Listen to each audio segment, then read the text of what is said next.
Hey y'all, it's Kelly Clarkson here to talk Wayfair. No matter your space, style, or budget, shop Wayfair.com to make your home way more you. Wayfair, every style, every home. This is a Bramble Jam podcast.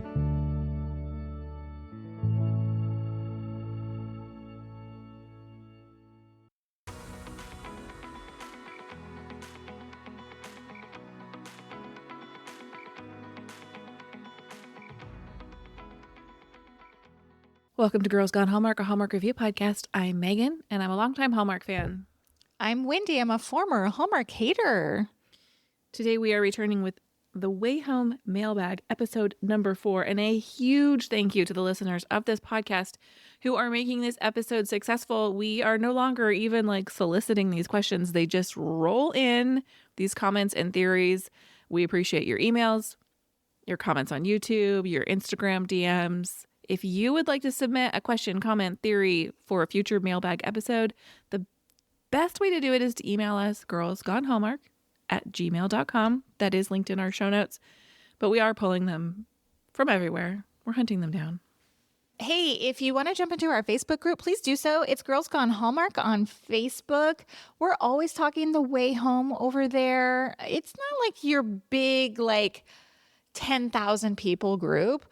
It's a pretty sizable group, but you'll be heard over there, and you can partake in thoughtful discussion about, the way home or the Hallmark movie of the week or whatever. It's a nice group of people. Come join us. Yeah, and it's not, I would say the difference between our group and a way home specific group is it doesn't get too deep in the weeds.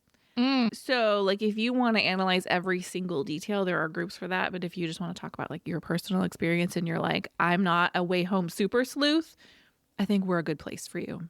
Question for you. Have you seen kind of an uptick in comments, not in our group, but just on the internet in general, about the way home being too confusing this season? I have not seen that personally. I have felt it a little bit. And I think it's interesting because you and I certainly watch this show more closely than perhaps the average viewer. We're taking notes on it. We're having discussions about it. We're publishing these mailbag episodes. And I still watch it going, wait, what? What's happening there? Yeah, I agree with that. Maybe I just fell into a Reddit rabbit hole about it, but people are I'm confused. There's too much going on. And I think it's important to, and I said this to you a couple weeks ago, if you just enjoy the show, just enjoy the show. You don't have to figure it out. No, you're not winning a prize for figuring it out, right? So while it's fun to theorize and come up with, ideas of what's going to happen next and who's connected to who, I think that can sometimes lead to well, now I'm confused and it's too much of an overwhelming show to watch. Yeah, I think that's a great point. And if this were not my job, I would simply watch it. I would let it wash over me. And then I would wait till the following week for them to break it down for me. Right. I do think the pace in this season, in terms of the information that they're bringing to us, might be a little bit faster. And I think part of it might have to do with the fact that we're season 3. So much of the foundation about who these people are has been built. Mm-hmm. And so they're just feeding us with so much information. I'm hoping we maybe get a slower paced episode coming, that just really dives into some of the relationships. Spoiler alert, that's not happening tomorrow in tomorrow's episode. We've already recorded tomorrow's episode. So yeah, that's not happening. And you might be wondering wait, how did they already record tomorrow's episode? Hey guys, these are some of the perks of being a Hallmark content creator. And it's been a long time coming, and Hallmark has been very good. Very generous. Very generous with us, yes. Getting us access to some things to help us with our production schedule. So we're very appreciative of that. So we can turn those things around quickly for you. Yeah, exactly. Because we are not recording that on Friday night. It's usually done a couple days before. And then we drop it as soon as the episode airs because we want everybody to get in on it. Let's hop into our mailbag episode. I'm telling you, you guys, Megan sent me, she had collected all of the mailbag. And it's like you guys are writing theses. People here can hold a masterclass on the way home, I think. Agree. It's super impressive. I'd like to start with an email from Francisco, who says, Megan and Wendy, I was thinking about that small comment Del made about the small moments, and I agree. In a normal everyday relationship like Kat and Elliot, you may have some mundane moments like cooking. It's not going to be this exciting adventure like it was in 1814 with Thomas. They were in literal life and death situations, so of course emotions will be charged. You don't think a normal day with Thomas would be boring? It'd be just as boring, if not more so, considering the era. I mean, maybe hooking up in the clubhouse or before dinner, LOL, is that small amount, or something even smaller. So I feel this might be in response to a comment I made because I find Elliot and Kat's relationship boring. I do agree with Francisco. Yes, I think any relationship gets to be a little bit boring. Call me a realist. I don't know. So yes, I think Thomas and Kat would be absolutely boring too. But like all Kat has to hang her hat on is this like wild experience with Thomas. And when you pair that next to the day-to-day stuff with Elliot, of course she's going to be thinking the grass is greener in 1814. Yeah, I agree with both of you. I hadn't thought about it, but I think it's a good point that life with Thomas in reality probably would be quite boring. Look, there's no internet. There's no electricity. Life was harder physically. So yeah, I think probably the day-to-day when you're not on the run from Cyrus Goodwin and the White Witch and Susanna and all of it, yeah, probably not the most exciting life. Question. I just had this thought. I'm scouring literally through my brain. Elliot can't time travel, right? Not as far as we know. And Thomas cannot time travel either, as far as we know. Correct. So what would be cool and exciting is that if Kat's dudes could time travel and then they could just go time traveling together. Because she's doing this like solo or with Alice or with Jacob, right? And I wonder if it's not so much the guy that's exciting, but it's her adventures are exciting. And when she's like with Elliot at home, it's not as exciting because she's not where she wants to be. Yeah, she's like, I gotta be stuck here in the present day with you. Yeah. You can't jump in a pond like my daughter and my brother can and go have an adventure. I mean, and Elliot and Kat have gone head to head for over 2 seasons about like, stop traveling. No, I don't want you to travel. Now I am supporting you traveling, like so on and so forth. So like, it's kind of a contentious, relationship in terms of like what she is not free to do, but like what she's doing. Mm-hmm. Do you hear what I'm saying? I do. The next comment says, I just had a thought. Maybe Max and Alice will get together and they're Casey's parents. It's like history repeating itself, like the love triangle with Del, Cole, and Evelyn. Also, the way Casey looks at Kat in season 2 and so nervous around Alice, causing her to spill the drinks. It's like watching the past and the future all at the same time. I'm obsessed with this show. I will say that the next comment that came through also said, I immediately thought that Alice gets with Max in the future and he is Casey's dad. Odd how he crashed their moment alone. So there is some theorizing about the Max and Alice of it all. Wait a second here. Wait a damn second. We don't think Max is time traveling, do we? Max Goodwin? We don't have any evidence to believe that Max is time traveling at this point. No one knows him, right? So it's well, not like no one knows him. That's what I said. Oh, I thought you said no one knows him. Oh, no. Yeah, so he didn't just appear out of absolutely nowhere. I have no reason to believe that Max is time traveling at this point, and I know. So I'm not going to let my brain go there just yet. I know. It's just this comment says odd how he crashed their moment alone. Like, was he... Yeah, did he have some information that would lead him to think that he needed to crash this moment. Yeah. I mean, who knows? It's not necessary. I don't think so. I think it's totally fine that we are introducing like new characters who are not time travelers. But Of course. Especially present day peers of Allison's. yeah, exactly. We're going to take a quick break and come right back to talk more mailbag comments. When we feel stuck, it can be hard to picture what's possible in the new year. But sometimes a small change, like refreshing your dinner routine, can make a big difference in your day-to-day. Cook Unity makes it easy to reset your meal habits with a variety of vibrant, healthy meals crafted by award-winning chefs. The chefs you see on TV and in five-star kitchens are the chefs who craft each small batch meal, and they're delivered directly to your door, ready to enjoy. There's no cooking required, and it's way healthier and cheaper than other delivery options. Experience the convenience of dishes made from local, in-season ingredients, delivered straight to your door. It's an effortless way to savor high-quality, chef-prepared meals while feeling good about what you eat. Take a step toward a fresh start with Cook Unity. Chef-crafted meals designed with you in mind. Go to cookunity.com/podcast or enter code podcast before checkout to get 50% off your first week. That's 50% off your first week at cookunity.com/podcast.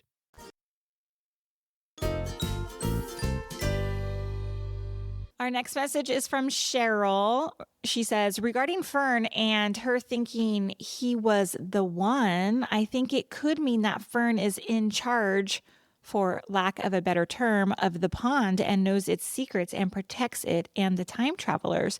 She thought he was the one, maybe her replacement as the protector. So she's talking about Colton, right? Mm-hmm. What are your thoughts on this Fern theory? I have absolutely no cohesive thoughts on what's going on with Fern and what she's talking about in terms of the one. So every single theory is a welcome one, in my opinion. Got it. What about you? I mean, there's obviously more to unravel there of like what Fern knows about the pond's history and the Landry family travel ability. And Colton specifically, I don't think we're going to learn everything until like the end of the season. Oh, yes. I fully agree. I want to pull up another comment about the one. It says, when Fern is speaking to Kitty Cat and says she thought her son was, quote, the one, I wonder if she's referring to the family lore of a little boy showing up to Elijah's home. And 24 years later, his sister from the future, via the pond, comes to rescue him from Cyrus Goodwin. And Jacob, now grown man, returns to his time to escape execution. So Fern refers to the boy as being the one. Oh. So that's an interesting thought, right? Like, is the one referencing Jacob? Jacob, who Colton. kind of was responsible for the Landry family legacy continuing to exist, because they would have left had he not arrived. Right. Very interesting. Nola writes, good job with the recap. Thank you. I thought Dell was so wise in her assessment that life and love is about the little things. The grand gestures are fun but fleeting. I would love to have an Elliot around to fill my world with little factoids. I mean, I don't hate that idea. He does contain multitudes, as he says in this episode. I do wish Kat and Dell would not keep falling back into their combative patterns with each other. Dell did not know about the pond. That is absolutely established in this episode, and I am thinking that Colton had his suspicions for years but didn't confirm them until a while after Jacob went missing. Okay, remind me. In season 2, we see evidence that Colton is a time traveler. Correct? Don't we see him outside, or am I wrong? I think you might be wrong because I think that was the end of season 2 was the little boy on the banks of the pond and the lady called him Colton. And then that's when there was like, oh, wait a minute. But when do we have that moment where we see Colton outside? I don't remember the specifics. Please email us, guys. I know you're shouting out in your cars or on your walks or cleaning your house right now. I'm like Googling. At the end of season 2, it was revealed that Colton was a little boy with the old woman at the beginning of season 2, and that Colton was the time traveler that was watching himself, teen Elliot, adult Elliot, and Alice. Oh, Elliot does time travel. He does. He gets those last few minutes. He gets that 5 more minutes with Colton. That's right. So why isn't Kat like, yo, let's time travel together? Because maybe the pond won't take Elliot. Perhaps. Because the idea, I think, is that the pond is not going to allow for recreational time travel. The pond is only going to allow people with a purpose to travel. Mm-hmm. Yeah, that makes sense because we have Alice questioning, like, why am I in 74? Mm-hmm. Why is Kat in 74 then, too, is a good question, right? It's a great question. I am thinking Colton had his suspicions for years, but didn't confirm them until a while after Jacob went missing. So at this point with young Colton, we don't have any evidence that young 17-year-old Colton has time traveled. Mm-hmm. We know that he knows the pond is special. We know that there's perhaps his grandmother has told him about the pond, but he hasn't actually done it as far as we know as a child. And so I'm willing to believe, I suppose, that he had his suspicions but didn't confirm them. Like he wasn't actually able to time travel until after Jacob left. Oh, I'm open to that theory. Mm. Do you ever feel like people are gonna be like, God, these guys are such dummies? Oh, I'm sure. Yeah. They're like, it's obvious, you nimwits. Like, whatever. Yes. I do think that. Send your emails to 2dummies, girlsgonehallmark@gmail.com. Aaron says, I'm listening to your recap of episode 4, and I think that Casey was wearing Colton's jacket and that they pushed Alice into the pond, especially since they are not actually a Goodwin. Wait. We don't know that Casey is not actually a Goodwin. We just know not Lewis's Goodwin's child. Correct. Aaron also posited, I think Dell was sent to live with the Goodwins because she was pregnant. It would have been Kat, not the Jacob timeline, right? But then I did the math. No, if Dell was pregnant in 1974, in 1999, that's 25 years later. So it could not possibly have been Kat. For a moment, I was like, oh, duh. But no, it's not. But the timing does work out that it could be Jacob. It doesn't work out that it could be either of them unless somebody time traveled. I can't. It doesn't work out that it could be either of them unless somebody time traveled. And the more I think about the time traveling baby of it all, I'm having a really hard time wrapping my mind around the idea of somebody jumping under the water with a baby to time travel with them. It seems incredibly dangerous. Yeah. Like, people know how to hold their breath. Babies aren't like, hold their breath until you arrive in the new time. Yeah, I don't. Yeah. So I'm struggling with the idea of a time traveling baby, infant. Well, hopefully we'll get to see this play out. God, I hope so. I need some freaking resolution by the end of this season. Mm-hmm. Like, it cannot, like, you can leave me with a cliffhanger, but like, I need some answers on who that baby is and where in time are they. Well, and I think last season, I spent much of the season being like, what's the deal with the horse? And then there's no horse resolution. However, in this season, early on, Dell is on the horse, and my brain was like, maybe we're going to get some callback to the horse. I'm still hoping. God, you're so hung up on this horse. She had this weird connection with the horse, and nothing ever came of it. I think I'm willing to accept that they're going to bring the horse back at the end of the season. Are you also willing to accept that Byron from season 1 who left is maybe somehow connected as well? Nah, bye, Byron. Go ahead and read Michelle's comment. Yes, it says, now that we know Casey isn't Casey, real identity still unknown, could they be the person watching the news clip on the old TV? Or is it Colton watching the TV because we know he's in the present from his sweater? You should know that I responded to this. This was an Instagram DM with like 4 shrugging emojis. Like, I wish I had the freaking answer. I don't know. You could be right. It's anybody's game here. Seriously, I'm willing to accept any of those. We also don't know he was in the present. We just know his sweater was in the present. Right. I haven't seen this mentioned anywhere, and your comment about Evelyn being a recluse made my husband think of it. When Evelyn is turning the tarot cards on the blanket, the last card she turns and lays slowly in place is a card that says Hermit. It's almost as though she knows her future.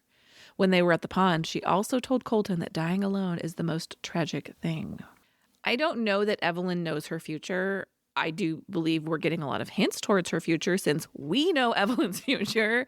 But I do think Evelyn is an incredibly tragic character. I love her character, young Evelyn, so much. I'm really enjoying the development of her. Me too. This is from B-Man. I do believe that scene with teen Dell is throwing up could be weeks after, and she is pregnant with Colton's kid, but has a miscarriage or abortion. Then later they have Kat and Jacob. The secret Dell is keeping in present day is the miscarriage or abortion, and Kat doesn't know she was supposed to have an older sibling. So here they're talking about that scene, right? Alice arrives, and I know you know, I'm just bringing the listeners up to speed. Alice tells Dell, like, I saw you fall in love. Ghost Colton says that's not where we fell in love, and we see the flashback scene of them pulling over because Dell was nauseous in the car. Mm-hmm. Now, I read that as it being the same day, and I'm pretty sure she's still wearing the same outfit from their boating trip day. Same. That's what I thought. So I still do not believe that that could have been Colton's baby if she is in fact pregnant. But it does raise some interesting timeline points, though. Like it could be a completely different day and time. You're right. But I was under the impression that was the same day. I would be interested in rewatching it to see if they make any comments to that effect. Yes, I suppose those could be separate. And also, why am I having... It's because it's been a minute since I've seen that episode, but why do I feel like there was a conversation between Alice and Teen Colton about, like, seeing Dell again the same day? Well, I think you're thinking of he sees Alice when she's on her way back to the pond and they have their conversation about the pond being special. And I kind of think you're right. He's like, the reason he like heads back is he's like, oh, I got to go get Dell. Yeah, I thought. I think you're right. Okay. But nevertheless, we do not have confirmation from when that scene is shot at this moment. We don't. Jessica says, what if the two people by the pond with the baby are Kat and Alice? We keep assuming it's a woman and a man, but maybe the one with the shorter hair is Kat wearing jeans, and because of her blue hoodie, you don't see all of her hair. In this episode, she's wearing a blue hoodie at the end of the episode, like the person who jumps. Also, listening carefully, it seems like the one shushing the baby, a female voice, may be different than the person writing the note who has long hair. I want to go back and watch that baby scene with that in mind, because I have some theories that I will not share here yet that don't make me count this theory out completely yet. Well, I can't wait for you to tell me after we stop recording. Moving on. Commenter Pawamore says Evelyn Goodwin's son is named Lewis Goodwin. Why wouldn't he have his father's last name? And follow-up question from me, who is his father? Unless... The commenter goes on to say, she adopts an abandoned baby that she finds at the magic pond and never marries. Could be why she is always known as Evelyn Goodwin and never appears to have married. That's a very good point. I'm literally like in my brain is like, I feel like it's like a beautiful mind, you know, like the floating things are moving around and I'm like, okay, wait. Lewis Goodwin. Jeez Louise. Okay. Our next one says, just watched season 1, episode 7 and 8, and I think that the symbol of the fish means something. Man, we are throwing it way back. I am doing a rewatch, but I haven't gotten to episode 7 and 8, and I don't remember anything about a fish symbol. Do you? No. Okay. Dell gives Alice the small pottery bowl with the symbol of a fish that matches the fish on her guitar. The same symbol is the fish lamp that Elliot took the hidden 1800 ring from. Oh. Lots of symbolism.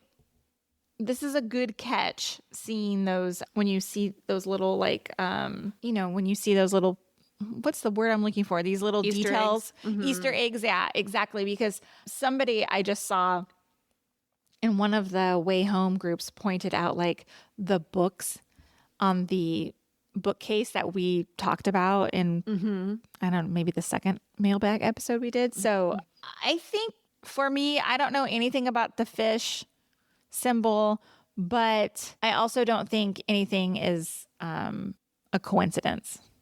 Like everything has accidental. Yes, everything has its purpose.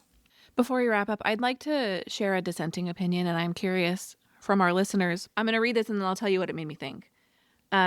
We shared a promo on our Instagram, a promo for episode 5, and it's in this short video. Kat talks about the one before the one.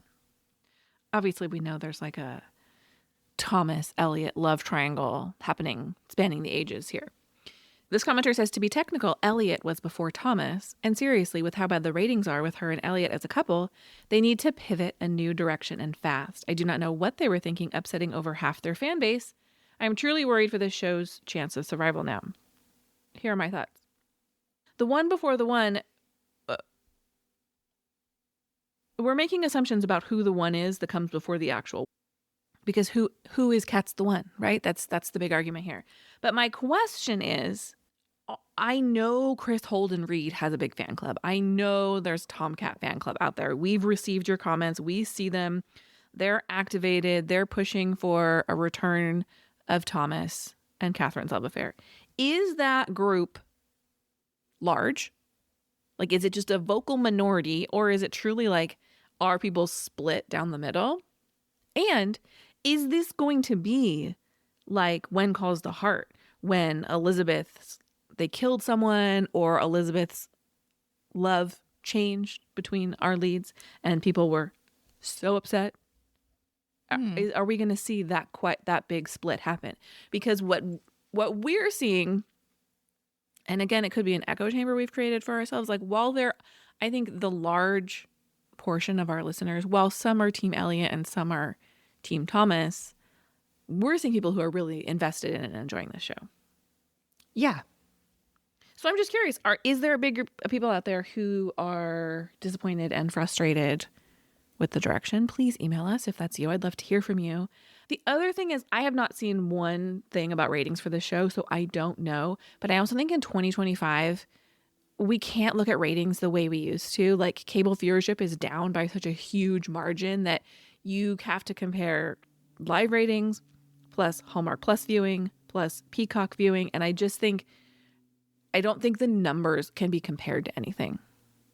That's all. Yeah, that seems unfair to be like the ratings are down. Like, I haven't seen any of that information. And I am curious too about, I know I've been very vocal on here about like, I like the whole Tomcat, and I don't find Elliot and Kat to be all that interesting. That's my own personal point of view. At large, a great TV show makes you want to root for somebody, right? Like a love triangle. We saw it with, you can name 10 shows with that it's done and it's executed perfectly. That's why you tune in to watch. So like, whatever, if there's a big camp that loves Tomcat, great. If there's a bigger camp that loves Elliot and whatever, great. I think the storytelling as a whole and setting up this tension between these like past loves, current loves, whatever, makes the show interesting. Of course. You can't start at the end. Anyway, the show continues to be good. And if you don't think it's good, you can fight me on it because I think it's, by and large, one of the best shows on TV. I agree. I totally agree. But I do genuinely want to hear from you if you are not enjoying this season. And I'd like to hear from people who didn't enjoy season 2, how they're feeling about season 3. Because I'm curious. I have enjoyed this show from the beginning, but I am curious if there are people who don't like it and what they want to see. Hey, thanks for listening to this episode of Girls Gone Hallmark, a Bramble Jam podcast. Come back tomorrow for our recap and review of The Way Home episode 5 at 10:01 p.m. Pacific Standard Time. Keep your questions, comments, and theories coming. girlsgonehallmark@gmail.com, and we will see you next time. Goodbye. Bye.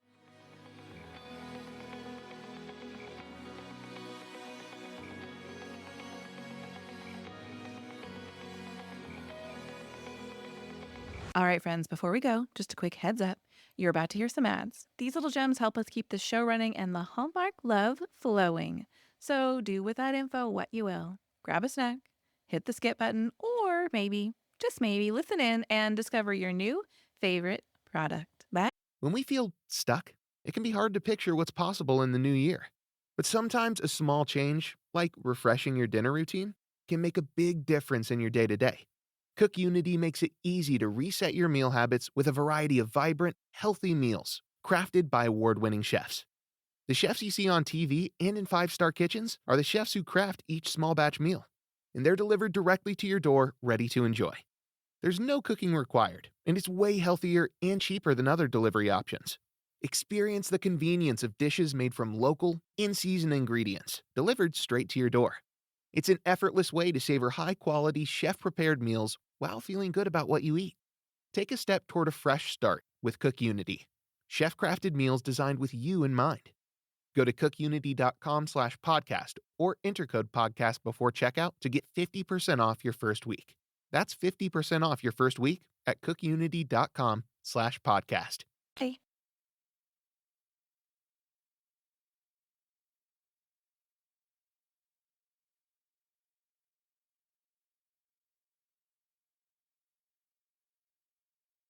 When we feel stuck, it can be hard to picture what's possible in the new year, but sometimes a small change, like refreshing your dinner routine, can make a big difference in your day-to-day. Cook Unity makes it easy to reset your meal habits with a variety of vibrant, healthy meals crafted by award-winning chefs. The chefs you see on TV and in five-star kitchens are the chefs who craft each small batch meal, and they're delivered directly to your door, ready to enjoy. There's no cooking required, and it's way healthier and cheaper than other delivery options. Experience the convenience of dishes made from local, in-season ingredients delivered straight to your door. It's an effortless way to savor high-quality, chef-prepared meals while feeling good about what you eat. Take a step toward a fresh start with Cook Unity, chef-crafted meals designed with you in mind.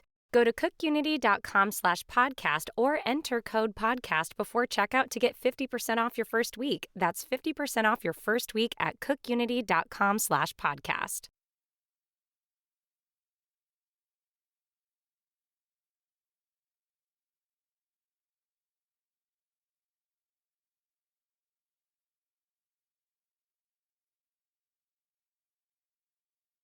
When we feel stuck, it can be hard to picture what's possible in the new year, but sometimes a small change, like refreshing your dinner routine, can make a big difference in your day-to-day. Cook Unity makes it easy to reset your meal habits with a variety of vibrant, healthy meals crafted by award-winning chefs. The chefs you see on TV and in five-star kitchens are the chefs who craft each small batch meal, and they're delivered directly to your door, ready to enjoy. There's no cooking required, and it's way healthier and cheaper than other delivery options. Experience the convenience of dishes made from local, in-season ingredients delivered straight to your door. It's an effortless way to savor high-quality, chef-prepared meals while feeling good about what you eat. Take a step toward a fresh start with Cook Unity, chef-crafted meals designed with you in mind. Go to cookunity.com/podcast or enter code podcast before checkout to get 50% off your first week. That's 50% off your first week at cookunity.com/podcast.